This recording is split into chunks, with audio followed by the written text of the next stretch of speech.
Welcome to another edition of the Willie Bragg Show. I'm Willie Bragg. I had a little bit of a delay. I was going to start a few moments ago. Had an emergency phone call, and hopefully everything's going to go well. So anyway, as you know, on May 24th, just a few days ago, there was another mass shooting in UValde, Texas. I'm sorry, I cannot pronounce the name. It was done by a young man by the name of Salvador Ramos, which resulted in 22 deaths and 18 injuries. And it was a catastrophe for sure. And I think that we all can agree. We all I would like to think that we could all agree that it was a catastrophe, and that nobody in their right mind will look at this mass shooting and think that there was a wonderful thing that happened, unless you got a sick mind or what have you. So there is that. So but thing about it is that whenever there is a shooting or an act of domestic terrorism that takes place, And while there's plenty of shit-libs out there that will go around blaming right-wingers, eventually they do that. Honestly, most of the time, a lot of right-wingers instantly will find a way to blame people on the left. And honestly, most of the time, people on the real left, not shit-libs, but people on the real left will try to find solutions and think maybe we shouldn't be blaming one side or the other, but realize, hey, this is fucked up. How can we move on and heal? But both sides want to be political when it comes to the right, and the fake left or the liberals want to be cynical and make it political. So what I'm going to do is I'm going to play you. This is from a day after the shooting, and I just found out about it this morning, so came to my attention, and it was Beto O'Rourke, who's running for governor in Texas, versus the incumbent governor of Texas, Gregg Abbott, who was having a news conference on the shooting. And I'm going to play you the video, and then I'll go and comment afterwards. Give me a moment here, and we will get started.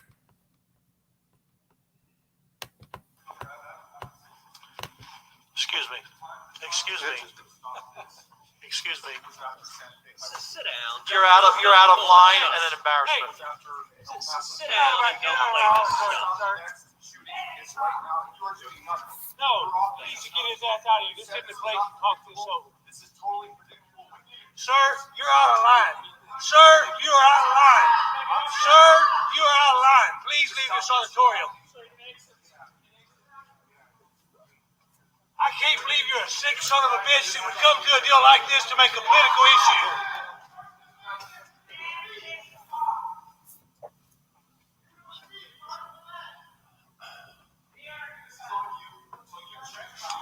It's on assholes like you. Why don't you get out of here?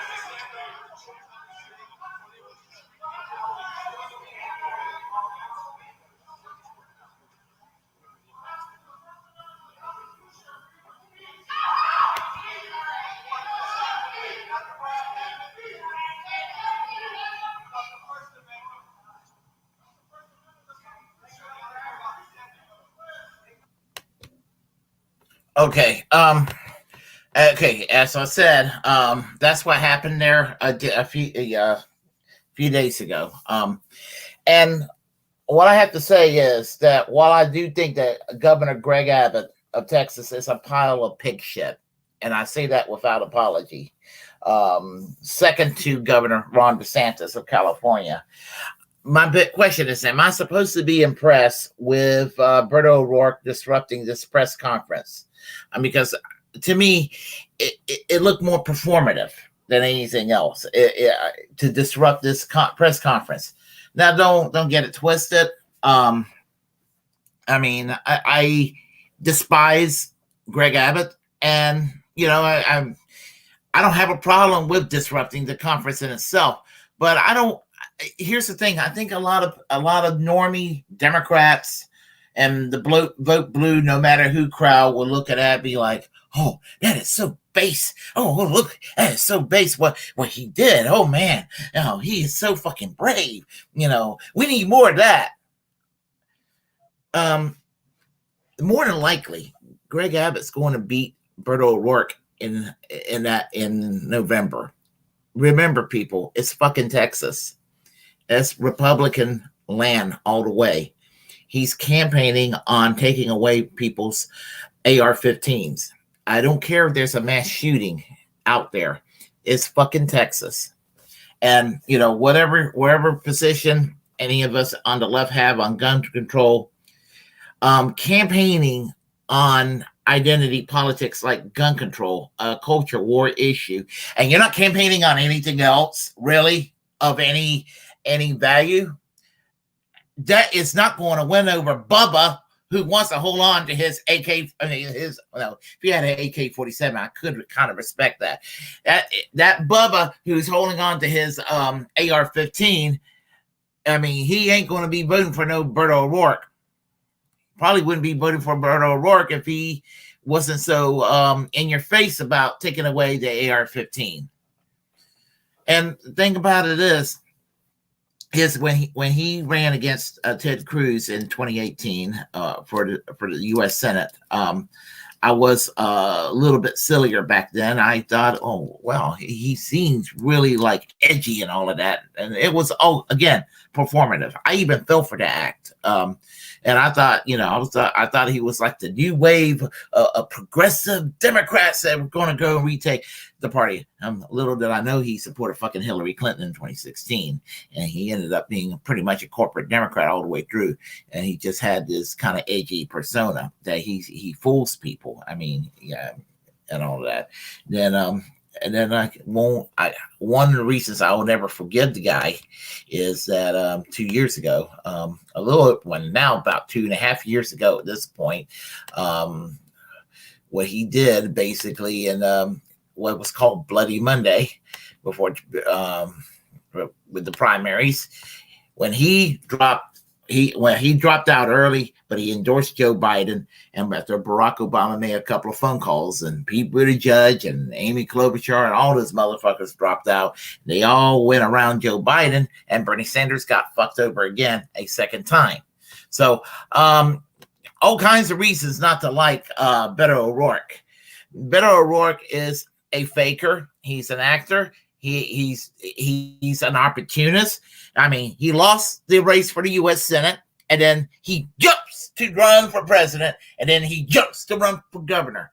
And politicians like that are the kind of politicians to not be taken seriously.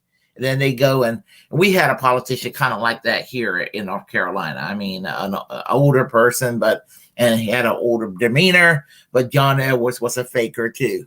Senator John Edwards.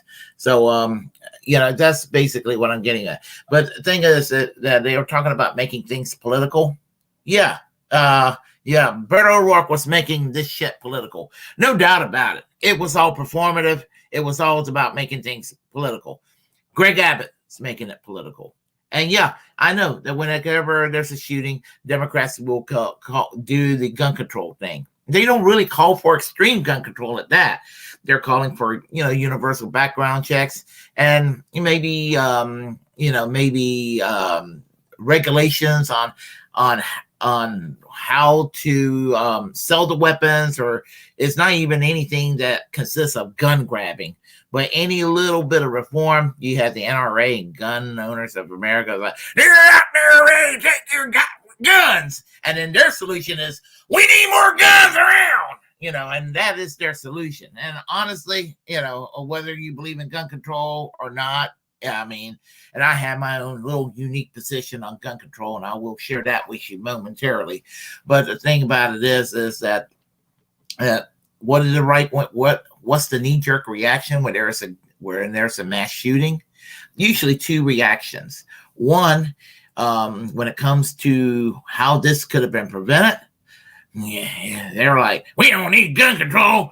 We need more guns around. If everybody would have been armed, this would have never happened. I mean, that's usually their solution, and they're insane about that. And then the other one is to sit there and blame gay people and transgender people, and blame teacher unions, and blame public schools, and blame Hollywood, and blame liberals, and blame immigrants, blame George Soros, i.e. Jews, the blame, all this, that's the kind of what they do. That is what they do, and that's just the right-wing solution, is to do the blame game. And, and my position is that, other countries, you should go to Japan, or you should go to the UK, you should go to France.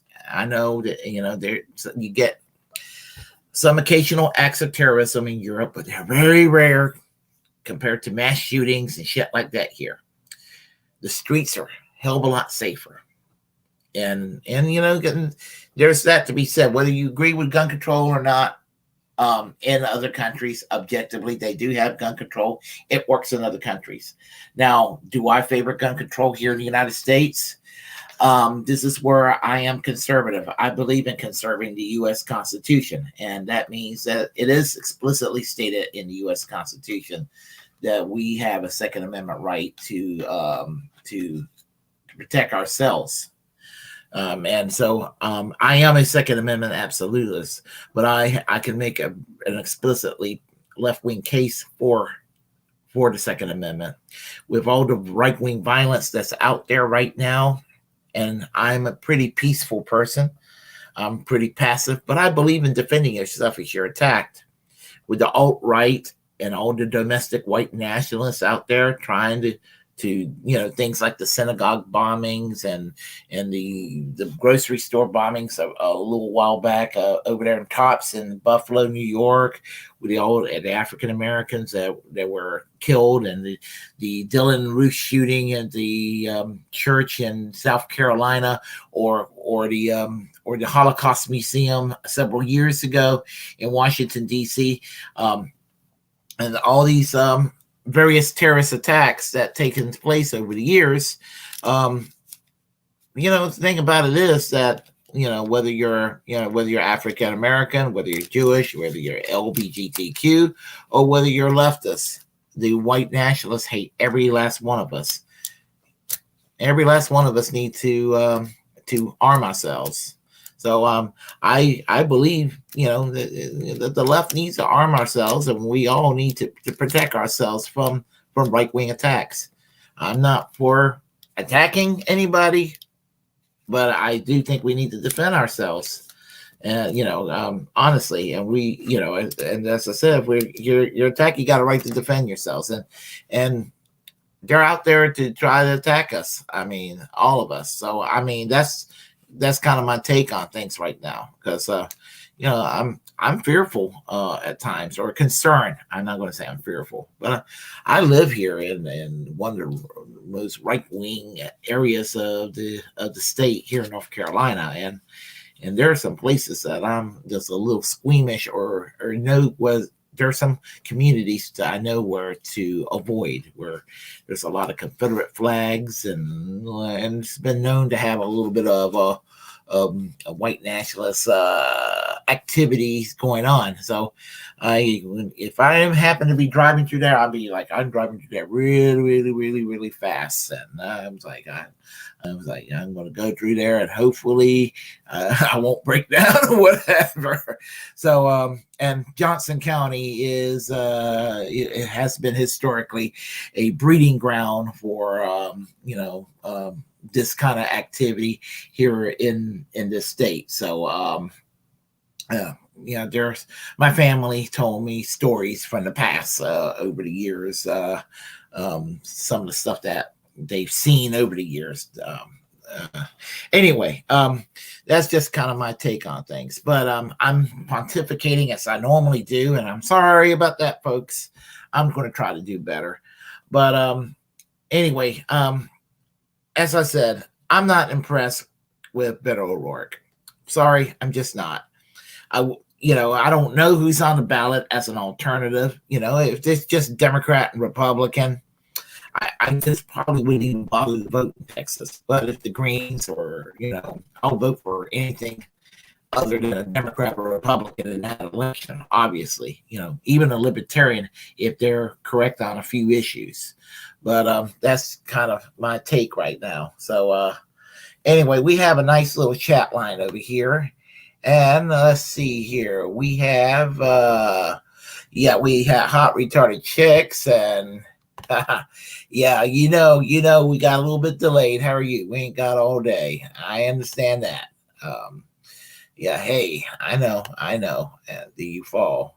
No, as I said, I had a phone call from I had a phone call from my dad, so I had to go and take care of that. And I'll tell y'all more about that later on. So there is that. I'm scrolling down even further here, and we have here Radical Leftist Agenda. Hi. Hey, I'm here. I can't chat, though I got to work, but I'm listening. How are you doing, Radical Leftist Agenda? And we have Les Bones. Hey, glad to see you back here again. And how are you doing too? So anyway, that's just basically my 2 cents worth for what it's worth. And if y'all like what you heard, press like and comment. Comment anyway if you like, if you don't like, rather, and we'll have a conversation. Feel free to share. As a First Amendment absolutist, of course, feel free to create your own platform. I highly encourage it because we're the muckrakers of our time. Hit that subscribe button, hit that notification bell, and remember, we need to wage class warfare. We need to fight for equality across the board for all of us. And we need to fight for freedom of speech, freedom of the press, which means that includes the freedom for Julian Assange, because we're all Julian Assange. Take care, and I will see you all next time. This is the part where I will say music.